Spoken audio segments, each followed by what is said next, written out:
આપે. Kit means કે તમને સીડ્સ આપશે 3-4 શાકભાજીના, પોલિથીન બેગ આપશે કે જેની અંદર તમે ઉગાડી શકો, અને થોડુંક ખાતર આપશે 1 kg જેટલું, કે જેથી કરીને તમારો થોડો ઉત્સાહ હોય. આજે તમે સાંભળીને જશો તેમ થશે કે હું કંઈક કરીશ, અને ત્યારે થોડું તમે કરશો તો તમને ધીરે ધીરે પછી તમે એમાં આગળ જઈ શકો, અને જેના કારણે શું કે તમે ઘરે ગઈને થોડું સ્ટાર્ટઅપ કરી શકો. તો એ ટાઈપનો આખો પ્રોજેક્ટ છે ને એને અંતર્ગત દરેક સોસાયટીમાં કે સુરતની એમનો જો ટાર્ગેટ હોય એ પ્રમાણે લેક્ચર આપવા હું જ જાઉં છું, તો એની અંદર દરેક સોસાયટીને કવર કરીને અમે ડાયરેક્ટ એમના ઘરે ટ્રેનિંગ કરાવીએ છીએ, કે જેને કારણે લોકો અવેર થાય. અને પછી જેને ડીપમાં ટ્રેનિંગ જોઈતી હોય, ધારો કે આજે તમે બધું મોડે સાંભળો છો, જ્યારે આપણે મોડે સાંભળતા હોય એના કરતાં પ્રેક્ટિકલી જોઈએ કરીએ તો વધારે ફરક પડે, બરાબર ને?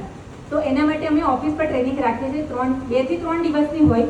4 દિવસની એટલે કે કોઈક વાર અમે વિઝિટ પણ કરાવીએ, કારણ કે સુરતમાં ઘણા બધા ટેરેસ ગાર્ડન ડેવલપ થયા છે અને તમે જોઈ શકો એનામાંથી ઘણું બધું તમને શીખવા મળે એવું છે. તો એ રીતે અમે વિઝિટ પણ કરાવીએ. તો એ 3 દિવસની ટ્રેનિંગમાં પછી અમે પ્રેક્ટિકલી શીખવાડીએ કે કઈ રીતે તમારે કયા પ્લાન્ટને લગાવવાના છે. તમે કરી શકો છો બધા, પરંતુ થોડું સાયન્ટિફિકલી હશે તો તમને પહેલા નિષ્ફળતા મળશે નહીં, બરાબર ને?